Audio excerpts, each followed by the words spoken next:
ಆತ್ಮೀಯ BBA ಹಾಗೂ BCA 4ನೇ ಸೆಮಿಸ್ಟರ್ನ ಪ್ರೀತಿಯ ವಿದ್ಯಾರ್ಥಿಗಳಿಗೆ ನಿಮ್ಮ ನೆಚ್ಚಿನ ಚಾನೆಲ್ ಆಗಿರುವ BGS ಸ್ಪರ್ಧಾ ಅಕಾಡೆಮಿಗೆ ಸುಸ್ವಾಗತ. ಆತ್ಮೀಯ ವಿದ್ಯಾರ್ಥಿಗಳೇ, ರಾಣಿ ಚೆನ್ನಮ್ಮ ವಿಶ್ವವಿದ್ಯಾಲಯ ಬೆಳಗಾವಿಯ SCP ಪಠ್ಯಕ್ರಮ ಹೊಸ ಪಠ್ಯಕ್ರಮ 4ನೇ ಸೆಮಿಸ್ಟರ್ನ ಬೇಸಿಕ್ ಕನ್ನಡ ಪಠ್ಯದಲ್ಲಿ ಬರುವ ವಿಷಯಾಂಶ ಏನೆಲ್ಲ ಇಟ್ಟಿದ್ದಾರೆ ಅನ್ನೋದನ್ನು ಇಲ್ಲಿ ಚರ್ಚೆ ಮಾಡ್ತಾ ಇದ್ದೇನೆ. ಅದಕ್ಕಿಂತ ಪೂರ್ವದಲ್ಲಿ ಇನ್ನೂ ಯಾರೆಲ್ಲ ನಮ್ಮ ಚಾನಲ್ಗೆ ಸಬ್ಸ್ಕ್ರೈಬ್ ಆಗಿಲ್ಲ ಆದಷ್ಟು ಬೇಗನೆ ಸಬ್ಸ್ಕ್ರೈಬ್ ಮಾಡಿಕೊಳ್ಳಿ, ಈ ಚಾನಲ್ನ ಉಪಯೋಗವನ್ನು ಪಡೆದುಕೊಳ್ಳಿ. ಇಲ್ಲಿ ಹೋದ ತರಗತಿ ಹಾಗೆ ನಿಮಗೆ ಒಟ್ಟು 5 ಘಟಕಗಳನ್ನು ಇಡಲಾಗಿದೆ. ಘಟಕ 1ರಲ್ಲಿ ಕಾಲ ಅನ್ನುವಂಥ ಪರಿಕಲ್ಪನೆ ಇದೆ. ಘಟಕ 1ರಲ್ಲಿ ಕಾಲ ಅನ್ನುವಂಥ ಪರಿಕಲ್ಪನೆ.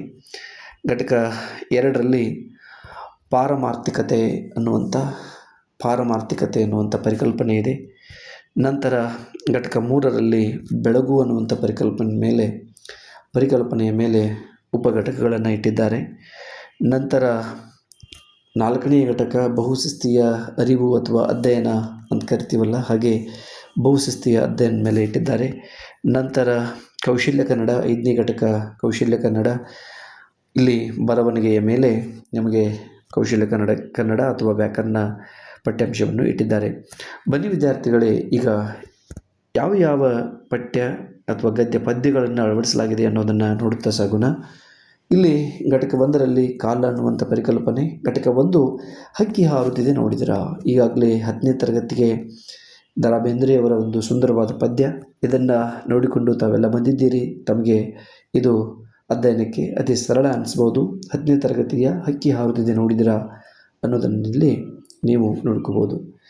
2 ಕಾಲಪುರುಷನಲ್ಲಿ ಕವಿಗಳ ಕೋರಿಕೆ, ಚನ್ವೀರ್ ಕಣ್ವಿಯವರು ಇದನ್ನು ಬರೀತಾರೆ. 3 ಒಂಟಿ ನಕ್ಷತ್ರ ನಕ್ಕಿತು, ಕುಳಕುಂದ ಶಿವರಾಯ ಅಥವಾ ನಿರಂಜನ್ ಎಂಬ ಕಾವ್ಯನಾಮದ ಕುಳಕುಂದದ ಶಿವರಾಯ ಅವರು ಇದನ್ನು ಬರೀತಾರೆ. 4 ಗಡಿಯಾರ BR ಮಾಡಫಿಯವರು ಇದನ್ನು ಬರೀತಾರೆ. ಇಷ್ಟು ಕಾಲ ಅನ್ನುವಂಥ ಪರಿಕಲ್ಪನೆಯ ಮೇಲೆ ಇರುವಂಥ ಮುಖ್ಯವಾದ ಘಟಕಗಳು. ಪಾರಮಾರ್ಥಿಕತೆ ಅನ್ನೋದು 2ನೇ ಘಟಕ. ಇಲ್ಲಿ ಯಾವ ಉಪಘಟಕಗಳನ್ನು ಚರ್ಚೆ ಮಾಡಿದ್ದಾರೆ. 5 ದುರ್ಜನರ ಸಂಘ ಎಂದಿಗೂ ಒಲ್ಲೆನು, ಕನಕದಾಸ್ ಅವರು ಇದನ್ನು ಬರೀತಾರೆ. ನಂತರ 6 ಗುಡಿಯ ನೋಡಿರನ್ನ, ದೇಹದ ಗುಡಿಯ ನೋಡಿರನ್ನ ಅನ್ನುವಂಥ ಪದ್ಯ ಶಿಶುನಾಳ್ ಶರೀಫರದು. ನಂತರ 7 ಚಲನಶೀಲಗೊಳ್ಳಲಿ ಬದುಕು ಮತ್ತು ಸಮಸ್ಯೆಗಳಿಗೆ ಸ್ವಾಗತ, ಮಹಾದೇವ್ ಬಸರ್ಕೋಡ್ ಅವರು ಇದನ್ನು ಬರೀತಾರೆ. ನಂತರ ಭಾವಸಿರಿ ಮತ್ತು ಆತ್ಮಗೌರವ, ಸಿದ್ದೇಶ್ವರ ಸ್ವಾಮೀಜಿಯವರ ಪ್ರವಚನವನ್ನು ಕೂಡ ಇಲ್ಲಿ ನಮಗೆ ಪಠ್ಯವಾಗಿ ಅಳವಡಿಸಿದ್ದಾರೆ. ಪರಮಪೂಜ್ಯ ಲಿಂಗೈಕ್ಯ ಸಿದ್ದೇಶ್ವರ ಸ್ವಾಮೀಜಿಯವರ ಪ್ರವಚನಗಳು ಕೂಡ ನಿಮಗೆ ಈ ಪಠ್ಯಕ್ಕೆ ಕೇಳುವಂಥ ಸೌಭಾಗ್ಯ. ನಂತರ ಬೆಳಗು ಅನ್ನುವಂಥದ್ದು 3ನೇ ಘಟಕ. ಬೆಳಗು ಹೊಸ ಬೆಳಕು ಕೆ ಎಸ್ ನರಸಿಂಹಸ್ವಾಮಿ ಅವರು ಬರೆದ ಹೊಸ ಬೆಳಕು. ನನ್ನ ಹಣತೆ GS ರುದ್ರಪ್ಪನವರು ಬರೆದ ನನ್ನ ಹಣತೆ. 11 ನಿರಾಕರಣೆ ವಿನಾ ಶಾಂತೇಶ್ವರ ಅವರು ಬರೆದ ಅತ್ಯಂತ ಸುಂದರವಾದ ದುಷ್ಯಂತ ಮತ್ತು ಶಕುಂತಲೆಯ ಕಥೆಯನ್ನು ಒಳಗೊಂಡಿರುವ, ಈಗಾಗಲೇ ನೀವು ಪ್ರಥಮ PUCಗೆ ಇರುವಂಥ ನಿರಾಕರಣೆ ಅನ್ನುವಂಥ ದುಷ್ಯಂತ ಶಕುಂತಲೆಯ ಪ್ರೇಮ ಕಾವ್ಯ, ಅದನ್ನು ಕೂಡ ನೀವಿಲ್ಲಿ ಓದ್ತೀರಾ. 12 ನನ್ನ ಗುರು ಗೋಕಾಕ್, ಹರಿಯುತಿಹ ಜೀವನದಿ ಮತ್ತು ಗೋಕಾಕರ ಹೂದೋಟದ ಒಂದು ಹೂ ನಾವು, ಇದನ್ನು ಚಂಪಾ ಅವರು ಬರೀತಾರೆ. ಇಲ್ಲಿ ಗೋಕಾಕ್ ಅವರ ಕುರಿತಾಗಿ ಚಂಪಾ ಅವರು ಬರೆದಿರ್ತಕ್ಕಂಥದ್ದು, ಚಂದ್ರಶೇಖರ್ ಪಾಟೀಲ್ ಅವರು, ಚಂಪಾ ಅವರು ಬರೀತಾರೆ. ಹೀಗೆ ಇರ್ತಕ್ಕಂಥ ಒಂದು ಘಟಕ. ನಂತರ 4 ಬಹುಶಿಸ್ತೀಯ ಅರಿವು ಅಧ್ಯಯನ. ಇಲ್ಲಿ 13ನೇ ಘಟಕದಲ್ಲಿ ಭೂತಯ್ಯ ನಮಗ ಅಯ್ಯ ಅಂತ. ಭೂತಯ್ಯ ನಮಗ ಅಯ್ಯೋ ಬಹಳ ಹಳೆಯ ಒಂದು ಚಲನಚಿತ್ರ. ಇದನ್ನು ನೋಡಿ ನೀವು ಅನ್ವಯಿಕ ವಿಮರ್ಶೆ ಮಾಡ್ಬೋದು. ಅದರ ಸಾಧಕ ಬಾಧಕ, ಅದರ ಆಗು ಹೋಗು ಅಥವಾ ಅದರ ವಿಮರ್ಶೆಯನ್ನು ನೀವು ಚರ್ಚೆ ಮಾಡ್ಬೋದು ಕ್ಲಾಸ್ ರೂಮ್ನಲ್ಲಿ. ಇನ್ನು ಕೌಶಲ್ಯ ಕನ್ನಡ, ಇಲ್ಲಿ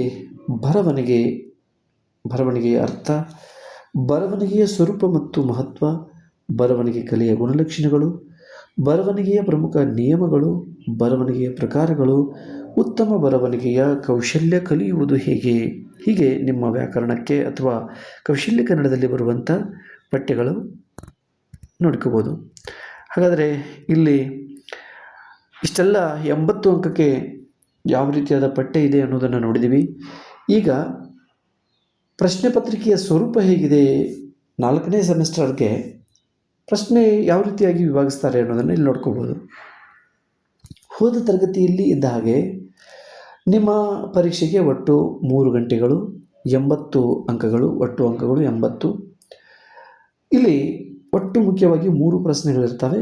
ಮೊದಲನೆಯ ಪ್ರಶ್ನೆಯಲ್ಲಿ ಏನನ್ನು ಒಳಗೊಂಡಿದೆ ಅಂತಂದರೆ, ಪ್ರಬಂಧ ಮಾದರಿಯ 5 ಪ್ರಶ್ನೆಗಳನ್ನು ಕೊಟ್ಟು ಅಲ್ಲಿ 3ಕ್ಕೆ ಉತ್ತರಿಸಬೇಕು.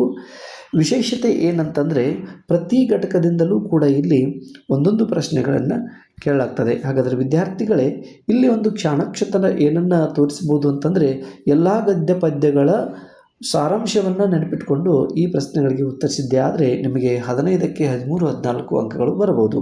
ಹಾಗಾದರೆ ಒಂದಕ್ಕೆ ಇಲ್ಲಿ 15 ಅಂಕಗಳು, 15 ಮೂರಲೇ ಒಟ್ಟು 45 ಅಂಕಗಳು ಪ್ರಬಂಧ ಮಾದರಿಯ ಪ್ರಶ್ನೆಗಳು ಆಗಿ ಬರ್ತವೆ. ನಂತರ ಇಲ್ಲಿ ಪ್ರಶ್ನೆ ಸಂಖ್ಯೆ 2ರಲ್ಲಿ ಇಲ್ಲಿ ಟಿಪ್ಪಣಿ ರೂಪದ ಪ್ರಶ್ನೆಗಳನ್ನು ಕೇಳ್ತಾರೆ. ಇಡೀ ಪಠ್ಯಕ್ಕೆ ಅನ್ವಯಿಸಿದ, ಹಾಗಾದರೆ ಘಟಕ 1ರಿಂದ 5ನೇ ಘಟಕದವರೆಗೆ ಇಡೀ ಪಠ್ಯಕ್ಕೆ ಅನ್ವಯಿಸಿದ 6 ಪ್ರಶ್ನೆಗಳನ್ನು ಕೇಳಿ ಅದಕ್ಕೆ 4ಕ್ಕೆ ಉತ್ತರಿಸಬೇಕು.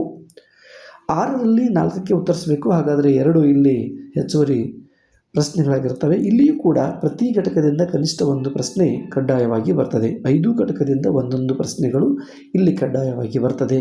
ಒಂದಕ್ಕೆ 5 ಅಂಕಗಳು, ಒಟ್ಟು 4 ಅಂಕಗಳು, ಇಲ್ಲಿ ಒಟ್ಟು 20 ಅಂಕ. ಹಾಗಾದರೆ 3ನೇ ಪ್ರಶ್ನೆ, ಇಡೀ ಪಠ್ಯಕ್ಕೆ ಅನ್ವಯಿಸಿದ 1 ಅಂಕದ 15 ಪ್ರಶ್ನೆಗಳನ್ನು ಕೇಳಿರ್ತಾರೆ. ಇಲ್ಲಿ ಪ್ರತಿಯೊಂದು ಪ್ರಶ್ನೆಗಳಿಗೆ ನೀವು ಉತ್ತರಿಸಬೇಕು. ಇಲ್ಲಿ ಯಾವುದೇ ರೀತಿಯಾದ ಹೆಚ್ಚುವರಿ ಪ್ರಶ್ನೆಗಳಿರೋದಿಲ್ಲ. ಅದಕ್ಕಾಗಿ ಪ್ರತಿ ಪ್ರಶ್ನೆಗೂ ಕೂಡ ನೀವಿಲ್ಲಿ ಸರಿಯಾಗಿ ಉತ್ತರಿಸಿದ್ದೇ ಆದರೆ ನಿಮಗೆ 80ಕ್ಕೆ 80 ಅಂಕಗಳು ಸಿಗುವ ಸಾಧ್ಯತೆ ಇದೆ. ಇಲ್ಲಿ ಒಂದು ಪ್ರಶ್ನೆಗೆ 1 ಅಂಕ, ಒಟ್ಟು 15 ಅಂಕಗಳು. ಇಷ್ಟು ನಿಮ್ಮ 80 ಅಂಕಕ್ಕೆ ಇರತಕ್ಕಂಥ ಪ್ರಶ್ನೆ ಪತ್ರಿಕೆಯ ಸ್ವರೂಪ. ಆದರೆ ಇನ್ನು 20 ಆಂತರಿಕ ಅಂಕಗಳು ಅಥವಾ ಇಂಟರ್ನಲ್ ಮಾರ್ಕ್ಸ್ಗಳನ್ನು ಹೇಗೆ ವಿಭಾಗಿಸಿದ್ದಾರೆ ಅನ್ನೋದನ್ನು ಇಲ್ಲಿ ಸ್ವಲ್ಪ ನೋಡೋಣ. ಇಲ್ಲಿ ನೋಡಿ, 5 ಅಂಕದ 2 ಆಂತರಿಕ ಕಿರು ಪರೀಕ್ಷೆಗಳನ್ನು ತೆಗೆದುಕೊಂಡು ಅಲ್ಲಿ ಆ 2 ಪರೀಕ್ಷೆಗೆ 10 ಅಂಕಗಳನ್ನು ನಿಗದಿ ಮಾಡಬೇಕು. ನಂತರ 5 ಅಂಕದ ಒಂದು ನಿಯೋಜಿತ ಕಾರ್ಯವನ್ನು ಗೊಳಿಸಿ 5 ಅಂಕ ನೀಡಬೇಕು. ವಿದ್ಯಾರ್ಥಿಗಳ ಹಾಜರಾತಿಗೆ 5 ಅಂಕ. ಇದು ನಿಮ್ಮ ಹೋದ ತರಗತಿಯಲ್ಲಿ ಇರುವ ಹಾಗೆಯೇ ಇದೆ, ಯಾವುದೇ ರೀತಿಯಾದ ಬದಲಾವಣೆಗಳಿಲ್ಲ. ಇಷ್ಟು ವಿದ್ಯಾರ್ಥಿಗಳು ಹಾಜರಾತಿನೂ ಕೂಡ ಇಲ್ಲಿ ಭಾಳ ಮುಖ್ಯ ಆಗ್ತದೆ. ನಿಮ್ಮ ನಿಯೋಜಿತ ಕಾರ್ಯ ಅಂತಂದರೆ ಅಸೈನ್ಮೆಂಟೂ ಕೂಡ ಇಲ್ಲಿ ಭಾಳ ಮುಖ್ಯವಾಗ್ತದೆ. ನಿಮ್ಮ ಇಂಟರ್ನಲ್ ಅಸೆಸ್ಮೆಂಟ್ 1, ಇಂಟರ್ನಲ್ ಅಸೆಸ್ಮೆಂಟ್ 2 ಕೂಡ ಇಲ್ಲಿ ಭಾಳ ಮುಖ್ಯವಾಗಿ ಆಗ್ತದೆ. 80 + 20 ಒಟ್ಟು ನಿಮ್ಮ 100 ಅಂಕಗಳನ್ನು ಇಲ್ಲಿ ಈ ರೀತಿಯಾಗಿ ವಿಭಾಗಿಸಿದ್ದಾರೆ. ವಿದ್ಯಾರ್ಥಿಗಳು ಉತ್ತಮವಾದ ತಯಾರಿಯನ್ನು ಮಾಡಿಕೊಂಡು ನಿಮ್ಮ ಪರೀಕ್ಷೆಯನ್ನು ಯಶಸ್ವಿಗೊಳಿಸಿಕೊಳ್ಳಿ, ಅಧಿಕವಾದ ಅಂಕ ಬರುವಂತಾಗಲಿ. ಇಷ್ಟು ಆಲಿಸಿದ್ದಕ್ಕೆ ನನ್ನ ಧನ್ಯವಾದಗಳು. ಇಂತಿ ಭೀಮಣ್ಣ ಸರ್, BGS ಸ್ಪರ್ಧಾ ಅಕಾಡೆಮಿ. Thank you.